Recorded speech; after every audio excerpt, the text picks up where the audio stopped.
څنګه کولی شئ تاسو چې خپلې د نامې ډېرې ښایسته ښایسته ډي پي تاسو جوړې کړئ، مطلب په اردو پښتو یا په انګریزي باندې تاسو باید کې خپل نامه ولیکئ، د هغې سره خپل عکس ولګوئ، د بل چا عکس ولګوئ او ډېر ښایسته ښایسته ډي پي چې دي هغه جوړ کړئ ځان لپاره یا خپلو د ملګرو دپاره، هلکان وي یا جینکۍ وي د هغوی دپاره تاسو ډي پي چې د هغه ډېره په ښایسته طریقې سره ډېر په یو ښکلي انداز سره جوړولی شي. نو قدرمنو دغه طریقه درته مکمل درخوایم، ویډیو تر پایه وګورئ. خو دې نه مخکې وډکه شان ورځ دی که تر اوسه پورې تاسو زموږ ټیکنیکل پښتو یوټیوب چینل نه یې سبسکرایب کړی، دا سبسکرایب کړئ، خوا کې د غنټۍ نشان هم کلیک کړئ چې زموږ نوي ویډیوز تاسو ته په وخت باندې دررسي. نو سمپل دغه اپلیکیشن به تاسو د یوټیوب ډسکرپشن نه یا د فیسبوک کوم کمنټس چې دي هغې نه به تاسو دغه اپلیکیشن خپل موبایل ته را ډاونلوډ کړئ. ټیک ده، کله هم دا اپلیکیشن تاسو موبایل ته ډاونلوډ کړئ نو تاسو ته به داسې شان یو انټرفیس راشي.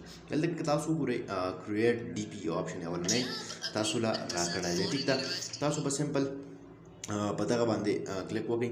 ټیک ده، په دې کریټ ډي پي کوم اولنی آپشن چې دی اوس دلته کې تاسو ته به داسې آپشن راشي ایډ ایمیج رایټ نیم. ټیک ده، دې کې ته اوس تصویر راواخله خپل د ګیلري نه که ته تصویر واخیستل غواړئ دا تصویر راغلو. ټیک ده، صحیح ده، دا وګورئ تاسو دلته کې تاسو ته ښکاري دا اوس تصویر دی. دلته ګیلري باندې تاسو کلیک وکړئ چې تاسو د ګیلري نه کوم تصویر راغیستل غواړئ هغه به سمپل تاسو کوئ، هغه عکس به سلیکټ کړئ چې کوم یو هم ستاسو خوښ وي هغه تصویر به تاسو کوئ، هغه تصویر به تاسو راواخلئ.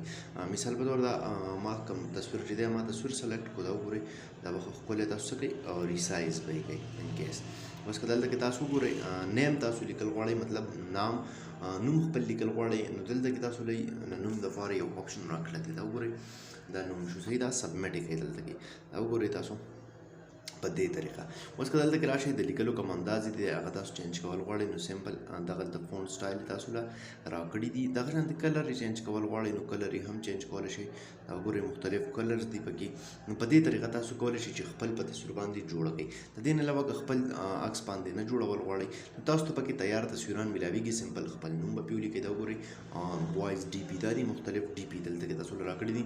هم په دغه طریقه دغه شان ډي پي سلیکټ کړئ، تصویر سلیکټ کړئ او راشئ دلته کې به سمپل خپله نامه ولیکئ. نو قدرمنو په دې طریقه تاسو کولی شئ ډېرې ښایسته ښایسته ډي پي جوړې کړئ. امید لرم چې ویډیو به مو خوښه شوې وي، که خوښه شوې وي لایک یې کړئ، چینل سبسکرایبول مه هېروئ، ملګرو سره یې شیر کړئ. تر بل ویډیو د خپل ځان